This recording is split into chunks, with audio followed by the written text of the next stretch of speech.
لو المرتب بيختفي قبل نص الشهر، ما تبصيش للمرتب، بصي على الحيل اللي بتضيع فلوسك. تعالي أقولك كام حركة تخليكي توفري من غير ما تحسي إنك محرومة.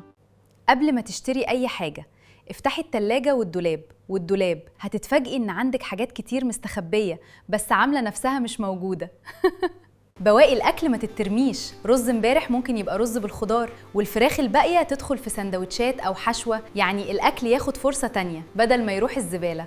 والخضار اللي بدأ يطرى ما تستنيش عليه لحد ما يعملك محضر إقامة، قطعيه وحطيه في الفريزر، وينفع للشوربة، الصواني والطبخ. ولو بتستخدمي المناديل الورقية بكميات كبيرة، خلي لكل استخدام حاجة مناسبة، فوطة مطبخ قابلة للغسيل للشغل اليومي، والمناديل للحاجات اللي فعلاً محتاجة مناديل. وانتي بتعملي أكلة، اعملي كمية تكفي وجبتين بدل ما كل يوم تولعي البوتاجاز وتبدأي من الصفر. وفري وقت، غاز ومجهود، والتلاتة دول أغلى من الذهب. وأهم حيلة بقى، حطي مبلغ صغير كل أسبوع في ظرف لوحده، حتى لو مبلغ بسيط. آخر الشهر هتلاقي نفسك جمعتي مبلغ من غير ما تحسي.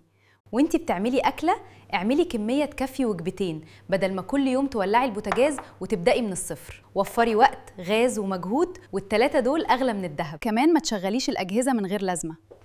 الغسالة مثلاً خليها لما تتملي الحمولة المناسبة، بدل ما تشتغل كل شوية على كام قطعة وتاكل كهرباء ومية.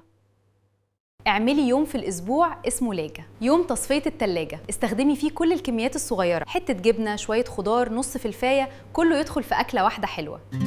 خلاصة يا ست الكل، التوفير مش إنك تحرمي نفسك، التوفير إنك تعرفي تستخدمي اللي عندك صح. لو عايزة الجزء التاني بحيل أوفر وأذكى للبيت، قوليلي. عايزين التوفير